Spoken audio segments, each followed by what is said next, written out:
the slams, screeching, laughing, crying, rain on the roof, sonar pinging at each moment into our brains, into the brains of whales and all the other sea creatures. This animal asleep in my arms. Love made a body for a complete mind. Drones are probably killing someone right now. The narrator leaps from the children's noise to rain pelting the roof to sonar pings in the brains of whales in our brains.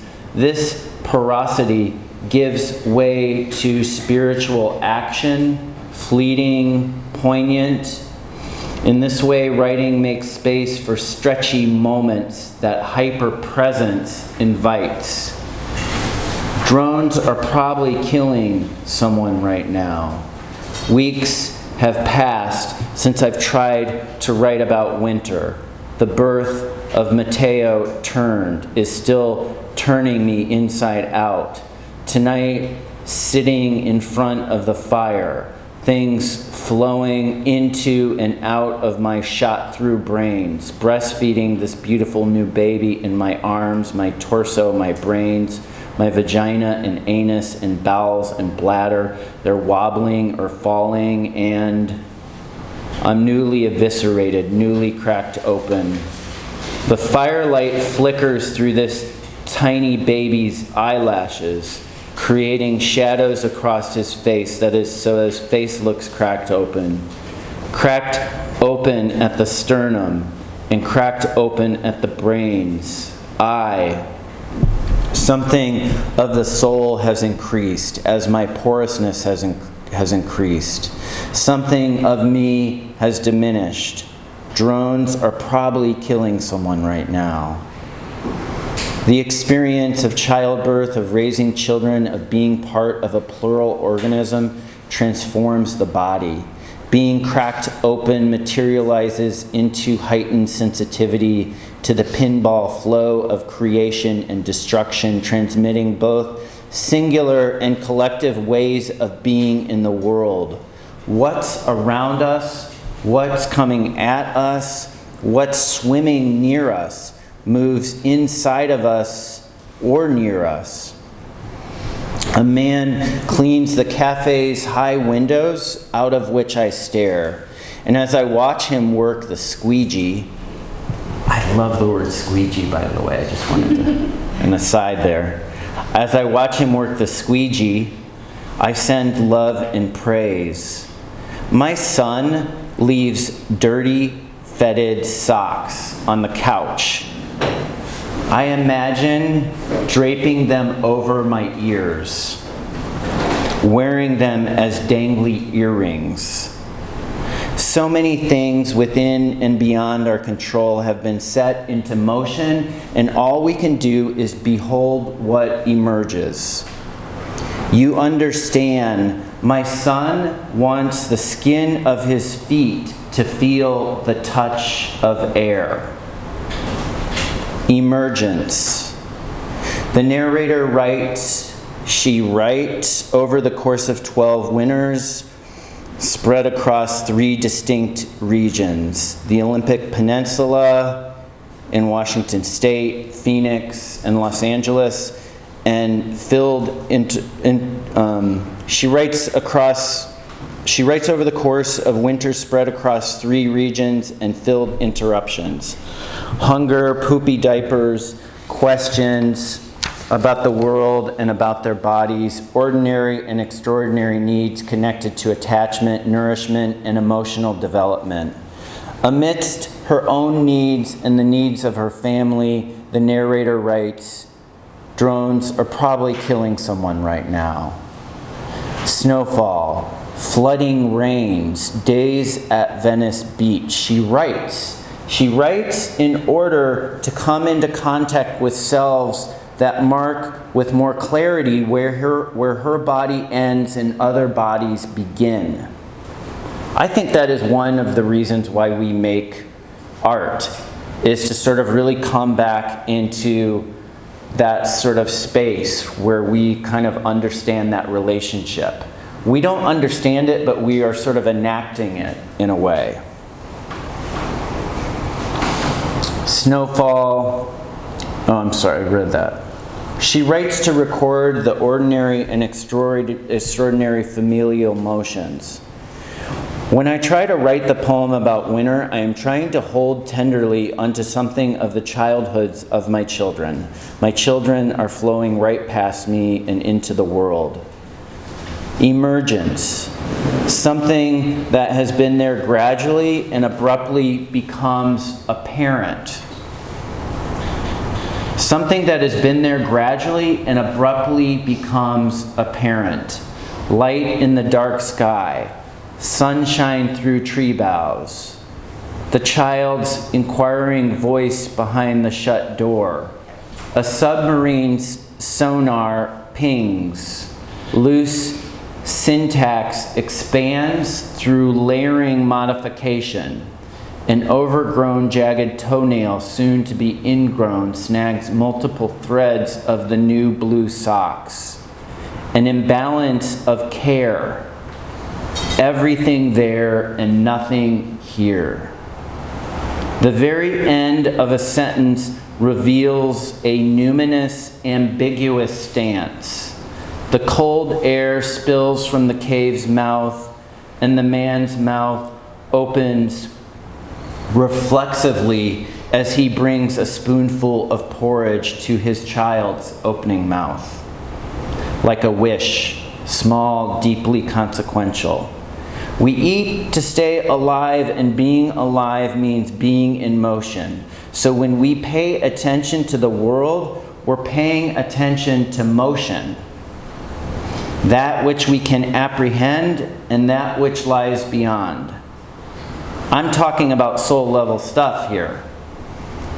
Do you hear the knocking on the door? Who's on the other side? The boy child is. He needs your attention.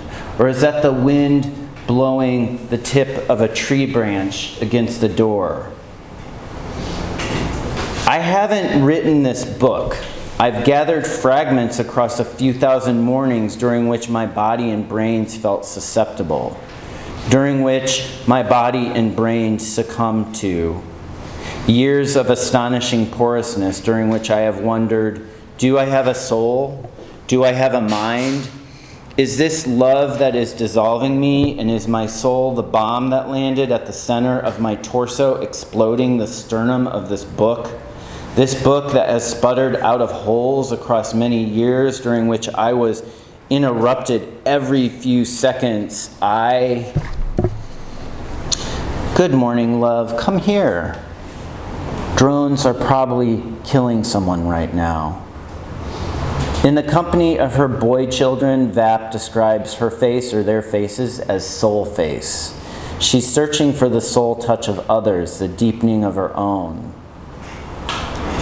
I cannot know what the salmon just accomplished across time. I have always associated the human soul with dwindling. I have always associated the human soul with a fire burning in a small cabin in the middle of the woods, snow piled up all around, an ocean not too far away. I have always associated the human soul with a woman sitting in that cabin at her computer, trying to write a poem about winter, a baby nursing on her lap while she types with one hand. Another tiny boy plays with something behind her, and he is talking to her. A dwindling, a fire burning, snow piling, an ocean not too far away.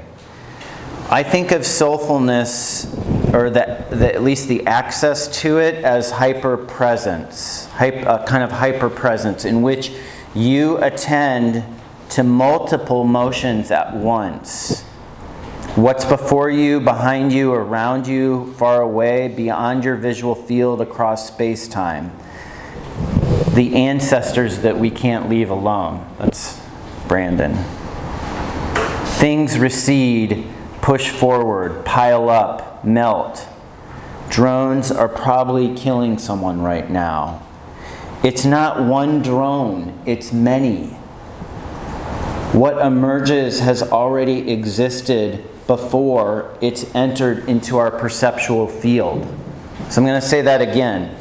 What emerges has already existed before it's entered our perceptual field.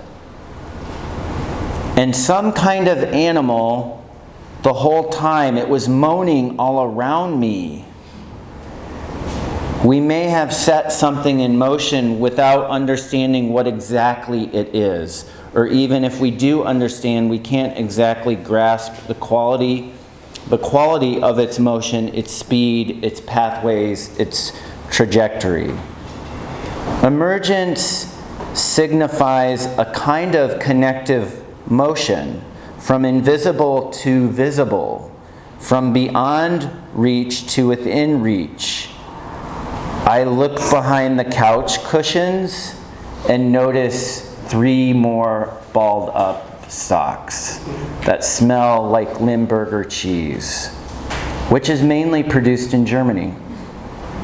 There is so much happening we cannot see that eventually makes its way.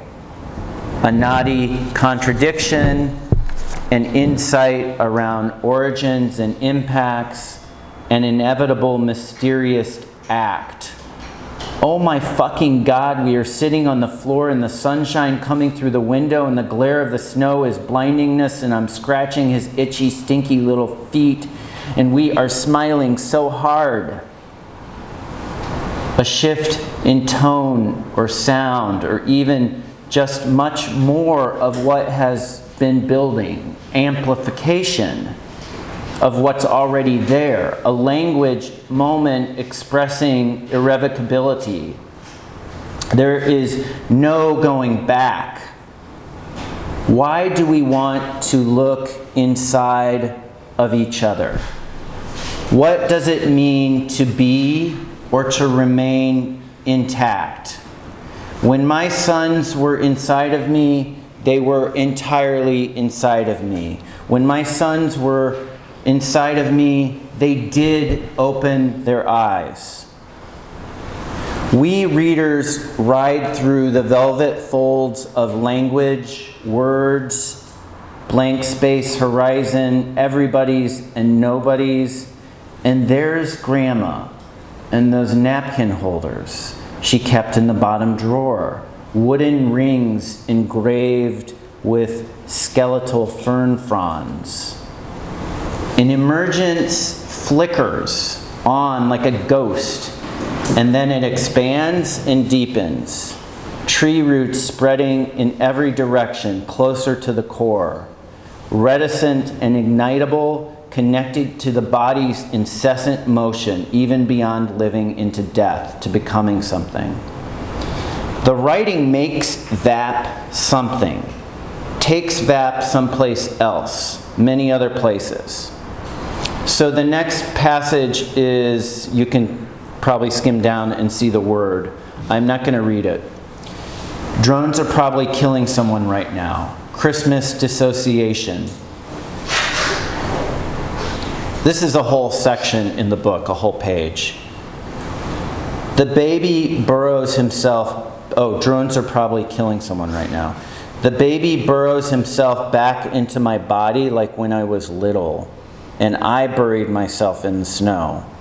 The baby pinches and holds onto skin of my arm like when I was little, and her brother grabbed at when I was little, and he wiggled his fingers and his tongue at her each day when he drove them to and from school, and her other brother just when I was little, and her oldest brother sniffed the air each time they passed a particular house as he drove the 3 of them to and from school.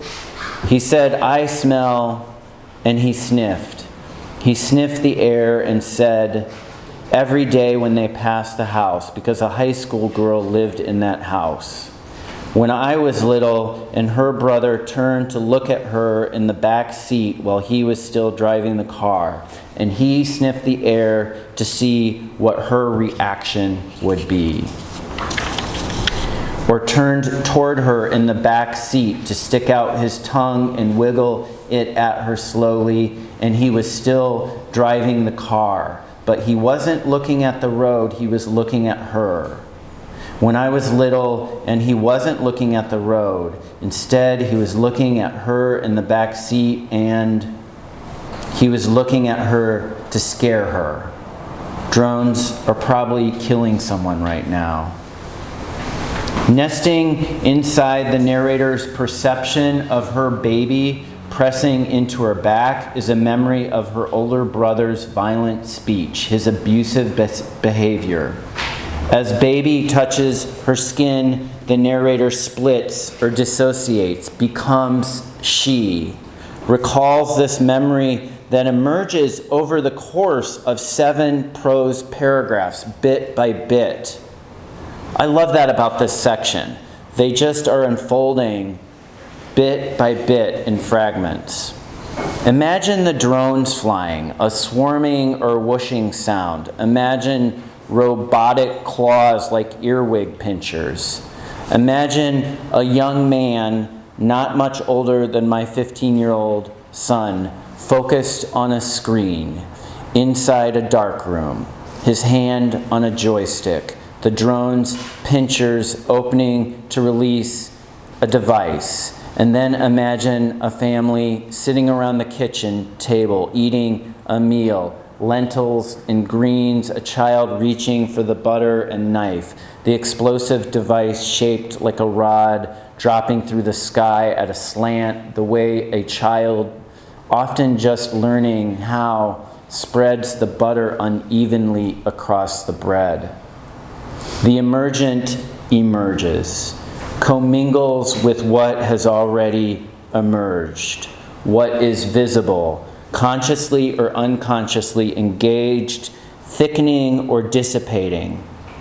I pay close attention to my surroundings, what is entering my perceptual field, what may enter the moment after, what is far beyond but headed towards us all.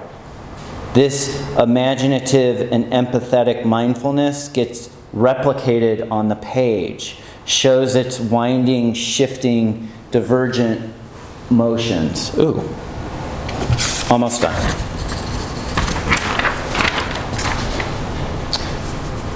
The eye often emerges only to be halted by the sentence's end out into blank space. I don't know if you noticed this, she sort of ends sentences right after an I.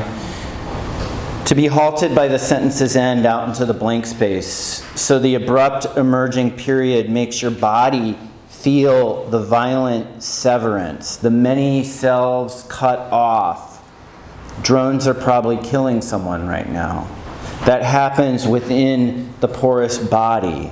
The body open and woven into many other bodies. The body paying close attention to what exists, what is emergent, what has passed through us long ago. The writing shows the kind of deep listening that leads you to the next step or move while making you aware something is coming at you and you don't know what that is. An effulgence is a brightness taken to an extreme. The brightness fades, always. Death takes place in my very being.